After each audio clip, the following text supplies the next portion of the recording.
Hi friends, welcome to Priya's Recipe 360 channel.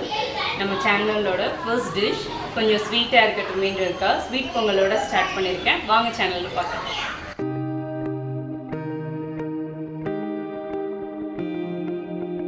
சக்கரை பொங்கலுக்கு தேவையான பொருட்கள்: பச்சரிசி 300 கிராம், வெல்லம் 200 கிராம், முந்திரி, திராட்சை தேவையான அளவு, ஏலக்காய் 4 பொடித்தது, நெய் தேவையான அளவு. கொஞ்சம் பால் ஊற்றிக்கோங்க. பால் நம்ம டேஸ்ட்டுக்கு தான் ஊற்றுறோம், வேண்டாம்னா ஸ்கிப் பண்ணிக்கோங்க. இப்போ இந்த பாத்திரத்தில் 3/4 பாத்திரம் வர அளவுக்கு தண்ணி ஊற்றிக்கோங்க. நல்லா உங்களுக்கு தண்ணி எவ்வளோ வேணுமோ அதை பார்த்து ஊற்றிக்கோங்க. அப்போ தான் பால் நம்ம பொங்க விடுறதுக்கு தண்ணி கரெக்டாக இருக்கும். இப்போ எனக்கு இந்தளவுக்கு தண்ணி வேணும், அதனால் நான் இந்தளவுக்கு தண்ணி ஊற்றிக்கிறேன். இப்போ இந்த தண்ணி நல்லா கொதித்து பால் பொங்க போகுது. இங்கே பாருங்கள், நல்லா பபிள்ஸ் வருது. பால் நல்லா இப்போ பொங்க போகுது. வாவ், நல்லா பால் பொங்கிடுச்சு. சூப்பராக பால் பொங்கிடுச்சு. இப்போ தண்ணி அடுத்தது நல்லா கிண்டி விடுறோம். தண்ணி கிண்டி விட்டுட்டு தேவையில்லாத தண்ணி, எக்ஸஸ் வாட்டரை நம்ம இப்போ வேறு இதில் மாற்றிக்கலாம். இந்த தண்ணி கொஞ்சம் எக்ஸஸாக இருந்தால் பரவாயில்ல நீங்கள் எடுக்கிறது, ஆனால் தண்ணி கொஞ்சம் கூட இருந்துச்சுன்னா சர்க்கரையில் தண்ணி விடும் பொங்கலில். அடுத்து அரிசி போட்டுக்கலாம். அரிசி போட்டுட்டு இதுவுமே நல்லா கொதித்து தண்ணி வற்றணும். தண்ணி வற்றி உங்களுக்கு பொங்கல் இந்த பாருங்கள் நல்லா கொதிக்குது.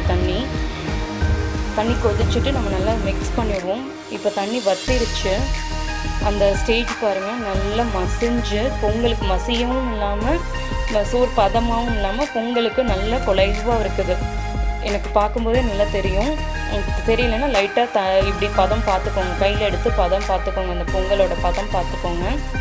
இப்போ அடுத்து நம்ம வெல்லம் சேர்க்க போகிறோம். வெல்லம் 1-2 நச்சு வச்சுக்கோங்க, ரொம்ப ஒன்றும் நைக்கணும்னு தேவை கிடையாது. நீங்கள் வெல்லம் போடும்போதே அதோட சூட்டுக்கே வெல்லம் கரைஞ்சிரும்.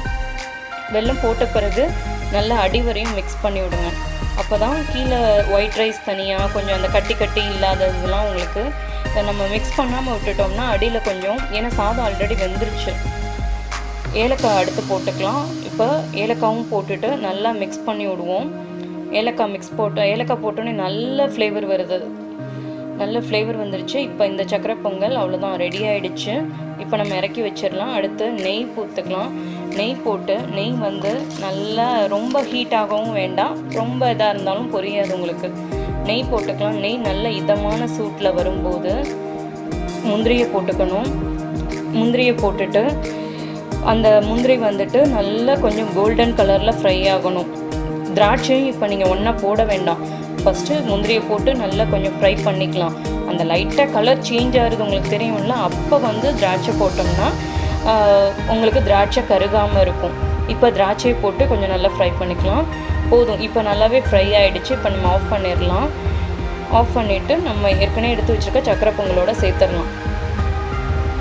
அடுத்து நம்ம ஒரு பவுலில் போட்டு சர்வ் பண்ணிடலாம். இதோ நம்ம சக்கரை பொங்கல் ரெடி.